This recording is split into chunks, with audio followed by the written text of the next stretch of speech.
நேற்று போட்ட வீடியோவில் நிறைய பேர் கமெண்ட் பண்ணது என்னன்னா, ஏன் இந்த பைக்கை நீங்கள் மென்ஷன் பண்ணல, இந்த பைக்கை மென்ஷன் பண்ணல அப்படிங்கிறத நிறைய பேர் கமெண்ட் பண்ணியிருந்தாங்க. இன்னொரு 5 பைக்குகள் வந்து எடுத்துகிட்டு வந்திருக்கிறேன். இதில் இருக்கிறதும் ஹை ரிலேபிளான இன்ஜின் தான். அதாவது 5 வருஷம் 10 வருஷம் ஆனாலுமே சூப்பராக ஓடக்கூடிய வண்டிகள் தான். அது மட்டும் இல்லாமல் இதெல்லாம் சில வண்டிகள் எல்லாம் 1,00,000 கிலோமீட்டர் வரைக்கும் இன்ஜினை பிரிக்காம வேலை செய்ய முடியுமா அப்படின்னு கேட்டிங்கன்னா, ப்ராப்பரான மெயின்டைன் பண்ணிங்கன்னா போதும், இந்த பைக்குகள் சூப்பராகவே வேலை செய்யும். சரி, நம்ம லிஸ்ட்டில் இன்னைக்கான இதில் 5வது இடத்துல இருக்கிறது சுசுகியோட Gixxer 150 தான். என்ன ப்ரோ சொல்கிற, இந்த பைக் தான் அந்த அளவுக்கு நம்ம மார்க்கெட்ல பெர்ஃபார்ம் பண்ணலையே அப்படின்னு கேட்டீங்கன்னா, பெர்ஃபார்ம் பண்ணல தான். ஆனா இதுல யூஸ் பண்ணிருக்க 155cc இன்ஜின் இருக்குதுல்ல, பவர், ரிஃபைன்மெண்ட், ரிலையபிலிட்டி மூணையுமே பக்காவா பேலன்ஸ் பண்ணிருக்காங்க. இந்த பைக்குக்கு பெரிய சேல்ஸ் நம்பர் இல்லைனாலும் ஆனா வாங்கின ஓனர்ஸ் இப்ப வரைக்கும் சாட்டிஸ்ஃபைடா இருக்காங்க அப்படிங்கிறது முக்கியமான விஷயம். இன்ஜின்ல வைப்ரேஷன் அந்த அளவுக்கு கிடையாது, லாங் ரைடுக்கு கம்ஃபர்டபுளா இருக்குது. R15 மாதிரி அக்ரெசிவான ரைடிங் பொசிஷன் கிடையாது, நல்லா கொஞ்சம் பாத்தீங்கன்னா கம்ஃபர்டபுளா போற மாதிரி தான் கொடுத்துருக்காங்க. ஹீட் மேனேஜ்மெண்ட்ல இந்த வண்டி சூப்பராகவே பண்ணிருக்காங்க. சுசுகியோட இன்ஜின்ஸ் பாத்தீங்கன்னா பொதுவா அண்டர் ஸ்ட்ரெஸ்டு அப்படிங்கிற கேட்டகரி கீழே தான் கொண்டு வருவாங்க. அதாவது இன்ஜினை அதிகமாக ஸ்ட்ரெஸ் பண்ணி உங்களுக்கு வந்து பவர் அண்ட் டார்க் அவுட்புட் கொடுக்கணும் அப்படிங்கிறதுல எல்லாம் பார்த்தீங்கன்னா ஃபோக்கஸ் பண்ண மாட்டாங்க சுசுகியை பொறுத்த வரைக்கும். அதனால இன்ஜினோட வியர் அண்ட் டியர், அதாவது தேய்மானம், உராய்வு, இந்த மாதிரி விஷயங்கள் எல்லாம் இருக்குது இல்லை, அதெல்லாம் ரொம்ப கம்மியாக தான் இருக்கும். பல கிக்ஸர் ஓனர்ஸ் பார்த்தீங்கன்னா 70,000 1 லட்சம் கிலோமீட்டர் வரைக்கும் மேஜரான ரிப்பேர்ஸ் இல்லாமல் இப்போ வரைக்கும் யூஸ் பண்ணிட்டு இருக்காங்க. இதோட பிக்கஸ்ட் ஸ்ட்ரென்த் என்ன தெரியுமா? இன்ஜினோட ரிஃபைன்மெண்ட் தான். பல வருஷம் யூஸ் பண்ணிட்டு இருந்தவங்க நிறைய பேருக்கு பார்த்தீங்கன்னா இன்ஜின் ஃபீல் அதிகமாக சேஞ்ச் ஆனதை ஃபீல் பண்ணியிருக்கவே மாட்டாங்க. நெகட்டிவ் சைடு என்னன்னு பார்த்தீங்கன்னா சர்வீஸ் நெட்வொர்க் தான். ஹோண்டா அதுக்கப்புறம் ஹீரோ கம்பெனியை கம்பேர் பண்ணும்போது அந்த அளவுக்கு பெரிய சர்வீஸ் நெட்வொர்க் கிடையாது. ஸ்பேர் பார்ட்ஸ் அவைலபிலிட்டி மட்டும் கொஞ்சம் தலைவலியா இருக்குது இந்த பைக்கை பொறுத்த வரைக்கும். மற்றபடி பார்த்தீங்கன்னா இது ரிலையபிலிட்டியில் பார்த்தீங்கன்னா Gixxer உண்மையாலுமே ஒரு ஸ்ட்ராங்கான காம்படிட்டராக தான் இருக்குது. பட் என்னன்னா இன்னும் கொஞ்சமே இதை நல்லா புஷ் பண்ணி அப்போ பார்த்தீங்கன்னா அப்கிரேட் கொடுத்து மார்க்கெட்டில் நல்லா பொசிஷன் பண்ணியிருந்தாங்க. இந்த பைக் நம்ம மார்க்கெட்டில் சூப்பராகவே பெர்ஃபார்ம் பண்ணியிருக்கோம் அப்படிங்கிறதுல எந்த ஒரு மாற்று கருத்துமே கிடையாது.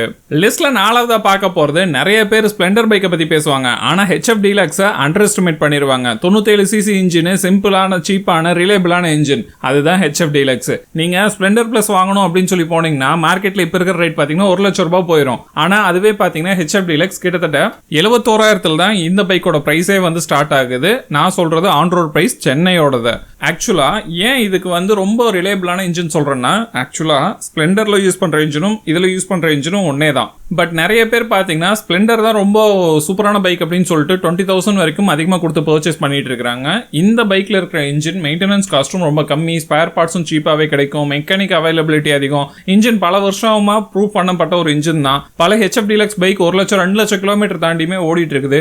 பவர் கிடையாது, ஃபியூச்சர்ஸ் அதிகமாக கிடையாது, ஆனா வேலை மட்டும் பாத்தீங்கன்னா பக்காவா இருக்கும். ஒரு பைக்கை 10 வருஷம் வச்சிருக்கணும்னு நினைக்கிறீங்களா? HF Deluxe ஒரு சேஃபான சாய்ஸ், அவ்வளவுதான் சொல்ல முடியும். லிஸ்ட்ல 3வதா பார்க்க போறது ராயல் என்ஃபீல்டோட J Series 350cc இன்ஜின் தான். ஆக்சுவலா இந்த லிஸ்ட்ல ராயல் என்ஃபீல்டு வந்தது பல பேருக்கு சர்ப்ரைஸா கூட இருக்கலாம். பழைய RE இன்ஜின்ஸ் பாத்தீங்கன்னா வைப்ரேஷன் இருக்கும், ஆயில் லீக் கம்ப்ளைண்ட்ஸ் வந்து நிறையவே இருந்துச்சு. ஆனா J Series வந்ததுக்கு அப்புறம் கம்ப்ளீட்டா கேமே சேஞ்ச் ஆயிருச்சு. ஏன்னா பழைய வைப்ரேஷன் பாத்தீங்கன்னா கிடையாது, பழைய தம்பிங்கும் கிடையாது, கம்ப்ளீட்டா எல்லாத்தையும் மாடர்னைஸ் பண்ணாங்க. கிளாசிக் 350, மீட்டியர் 350, புல்லட் 350, 100 350 எல்லாத்துலயும் இந்த J Series இன்ஜின் தான். 349cc இன்ஜின் ரீஃபைன்டு இப்ப மேசிவா இம்ப்ரூவ் பண்ணிருக்காங்க. லாங் டூரிங் கேப்பபிலிட்டி செம்மையா இருக்குது வண்டியை பொறுத்த வரைக்கும். முக்கியமா நிறைய ஓனர்ஸ் பாத்தீங்கன்னா 50,000 கிலோமீட்டர்ஸ் வரைக்கும் பெரிய இஷ்யூஸ் வந்து ரிப்போர்ட் பண்ணாம யூஸ் பண்ணிருக்காங்க அப்படிங்கிறது ரொம்ப முக்கியமான விஷயம். இந்த வண்டியோட பிகெஸ்ட் ஸ்ட்ரென்த் என்ன அப்படின்னு கேட்டீங்கன்னா, இந்த இன்ஜினோட பிகெஸ்ட் ஸ்ட்ரென்த்தே ரிலாக்ஸ்டான இன்ஜின் டியூனிங் தான். நீங்க வந்து ஹை ஸ்ட்ரெஸ் கொடுத்து ஓட்ட தேவையில்லை, அதனால லாங் டிரைவ் ஓட்டும் போது செம சூப்பரா இருக்குது. RE ஃபைனலா பாத்தீங்கன்னா ரிலையபிலிட்டி கேமுக்கு உள்ள சீரியஸான ஒரு பிளேயரா வந்து உள்ள இறக்கியிருக்காங்க இந்த J Series இன்ஜினை. நிறைய பேர் பழைய ராயல் என்ஃபீல்டு பைக்கை வந்து மிஸ் பண்ணாலும் இப்ப நமக்கு வந்து தேவையான விஷயங்கள் அப்படின்னு பாத்தீங்கன்னா இது உண்மையாலுமே பெட்டர் அண்ட் பெஸ்டா இருக்குது. ராயல் என்ஃபீல்டை பொறுத்த வரைக்கும் இப்ப இருக்கிற J Series இன்ஜின் அடுத்தடுத்த டைம்ல பாத்தீங்கன்னா அப்கிரேட் பண்ணிக்கிட்டே தான் வராங்க. சின்ன சின்ன விஷயம் இருக்கிற ப்ராப்ளம்ஸ் எல்லாத்தையும் ஷார்ட் அவுட் பண்ணி கொடுத்துட்டு இருக்காங்க.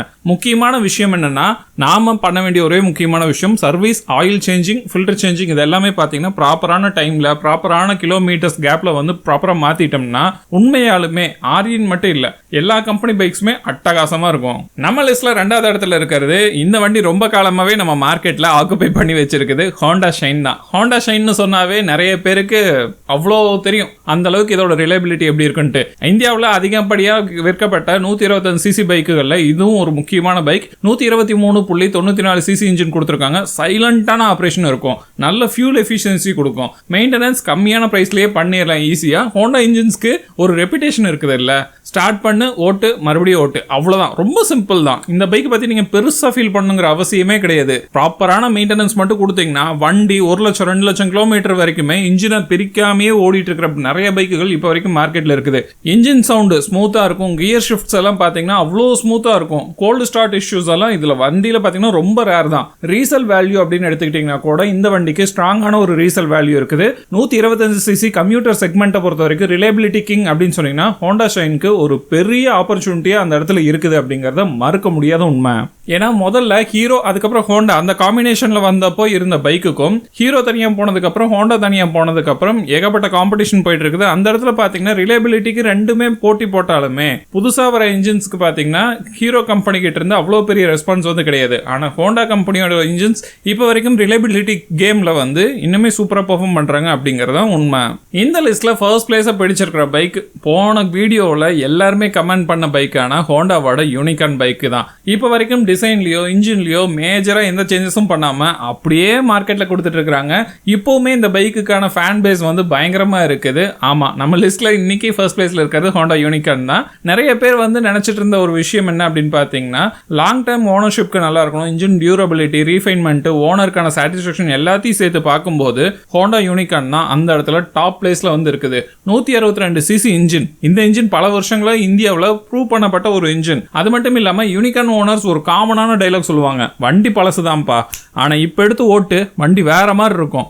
ஸோ அந்த விஷயத்தை வந்து மென்ஷன் பண்ணுவாங்க. நிறைய பைக்குகள் பார்த்தீங்கன்னா 2 லட்சம் 3 லட்சம் கிலோமீட்டர் ஓடின பைக்குகள் எல்லாம் இருக்குது. இன்ஜினை பிரிக்காம மேஜர் இஷ்யூஸ் இல்லாமல் ப்ராப்பராக மெயின்டைன் பண்ண பைக்குகள். இன்ஜின் வைப்ரேஷன் கம்மி, கிளச் லைஃப் வந்து சூப்பராக வரும் இந்த வண்டியை பொறுத்த வரைக்கும். கியர் பாக்ஸோட டியூரபிலிட்டி ஸ்ட்ராங்காக இருக்கும், ஹைவேல பயங்கர கம்ஃபர்டபுளாக இருக்கும், சிட்டியில் ஓட்டுறதுக்கு ஈஸியாக இருக்கும், மெயின்டெனன்ஸ் பார்த்தீங்கன்னா ரீசனபிளாக இருக்கும். இதனால தான் பல மெக்கானிக்ஸ் யூனிக்கான ஹைலி பார்த்தீங்கன்னா ரெக்கமெண்ட் பண்ணுவாங்க. நீங்கள் வாங்குறீங்களா யூனிகார்ன் வாங்கிக்கங்க அப்படின்னு சொல்கிற மெக்கானிக்ஸை கூட நம்ம ஈஸியாகவே பார்க்க முடியும். அந்த அளவுக்கு பார்த்தீங்கன்னா யூனிகார்ன் பைக் நம்ம மார்க்கெட்ல ஒரு நல்ல நேமை வந்து சம்பாரிச்சு வச்சிருக்குது.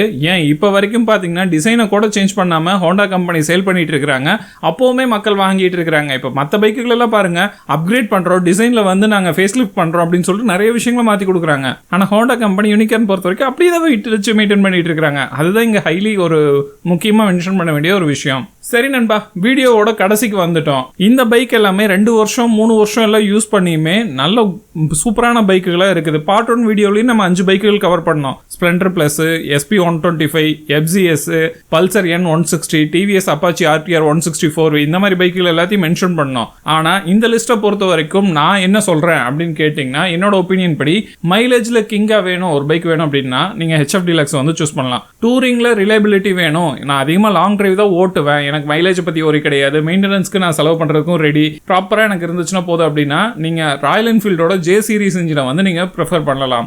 125cc செக்மெண்ட்ல எனக்கு ரிலையபிலிட்டியான ஒரு பைக் வேணும்னு கேட்டீங்கன்னா நீங்க ஷைன் எடுத்துக்கலாம். ஓவராலா ரிலையபிலிட்டியில சாம்பியனா எனக்கு ஒரு பைக் வேணும், நான் வந்து பைக் எடுத்தனா ஒரு 10 வருஷமாவது யூஸ் பண்ணுவேன்ப்பா, எனக்கு எல்லாத்துக்கும் பக்காவான ஒரு பேலன்ஸ்டான பைக் வேணும், நான் தேவைப்படும் போது லாங் டிரைவ் ஓட்டணும், நான் லோக்கல்ல ஓட்டணும், சிட்டில ஓட்டணும், இந்த மாதிரி எல்லாம் ஆல் பர்பஸ்க்கு ஒரு பைக் வேணும்னு கேட்டீங்கன்னா வேற ஆப்ஷனே கிடையாது, ஹோண்டா யூனிகார்ன் தான். உங்க எக்ஸ்பீரியன்ஸ்ல இந்த பைக்குகள்ல எந்த பைக் உங்களுக்கு ரொம்ப பிடிச்சிருக்குது அப்படிங்கறத மறக்காம கீழே கமெண்ட் பண்ணுங்க. நம்ம வீடியோ பிடிச்சிருந்துச்சுன்னா இப்போ சொல்ற மாதிரி தான் மறக்காம லைக் ஷேர் கமெண்ட் பண்ணுங்க. அடுத்த வீடியோல சந்திக்கலாம் நண்பா. டாடா.